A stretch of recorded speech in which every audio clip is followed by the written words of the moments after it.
Hello, and welcome to the Narrowing Path, Walking the Spiritual Walk. My name is Steve Van Eiderstein, and thank y'all for joining me today as we do a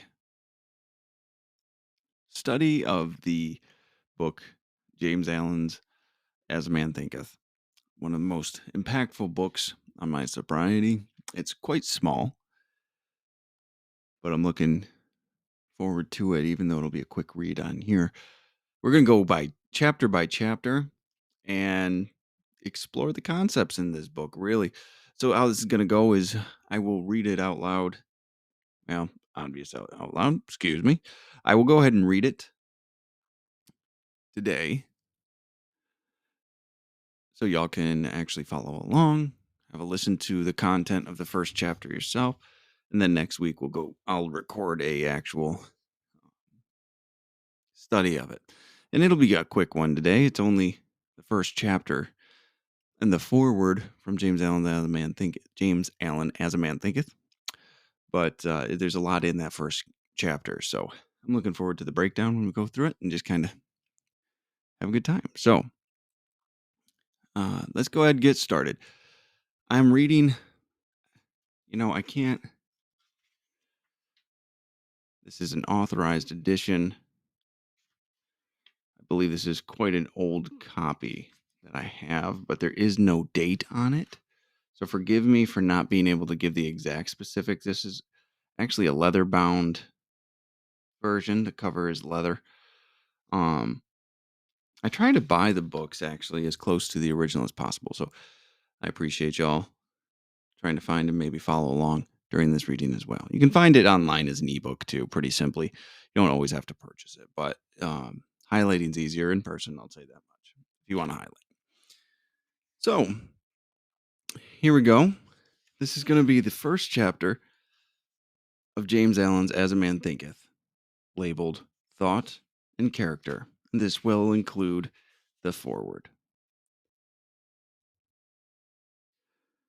This little volume, the result of meditation and experience, is not intended as an exhaustive treatise on the much written upon subject of the power of thought. It is suggestive rather than explanatory. Its object being to stimulate men and women to the discovery and perception of the truth that they themselves are makers of themselves. By virtue of the thoughts which they choose and encourage, the mind is the master weaver, both the inner garment of character and the outer garment of circumstance. And that, as they may have hitherto woven in ignorance and pain, they may now weave in enlightenment and happiness. James Allen, Broad Park Avenue, Ilfracombe, England. As a man thinketh, thought and character. The aphorism, as a man thinketh in his heart, so is he, not only embraces the whole of a man's being, but is so comprehensive as to reach out to every condition and circumstance of his life. A man is literally what he thinks, his character being the complete sum of all his thoughts.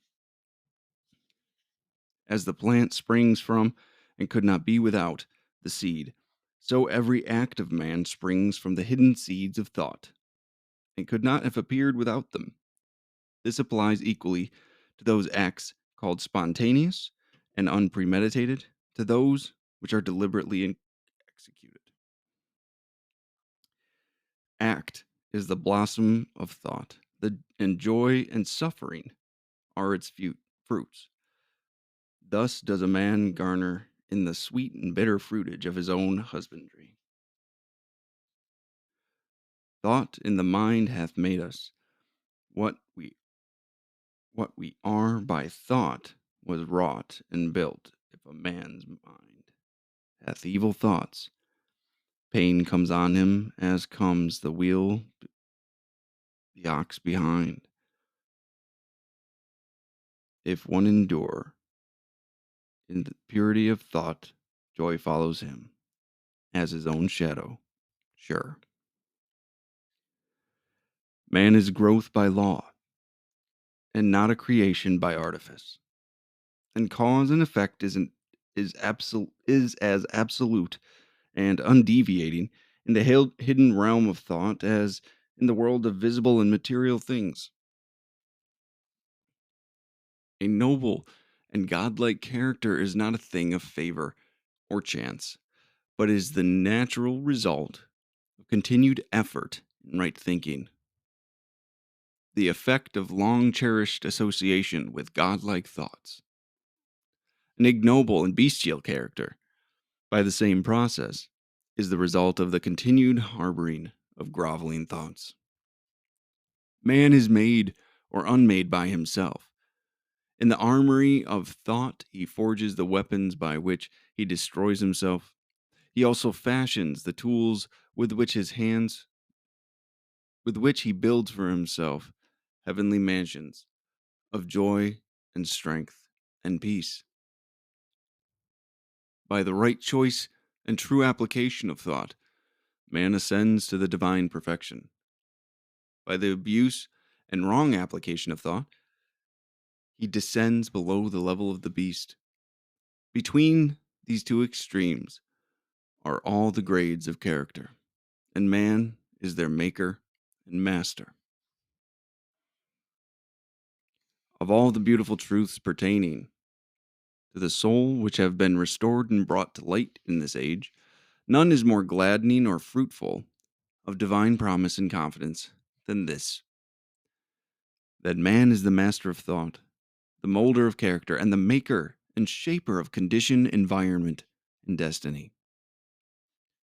As a being of power, intelligence, and love, and the lord of his own thoughts, man holds himself that transforming, holds the key to every situation, and contains within himself that transforming and regenerative agency by which he may make himself what he wills.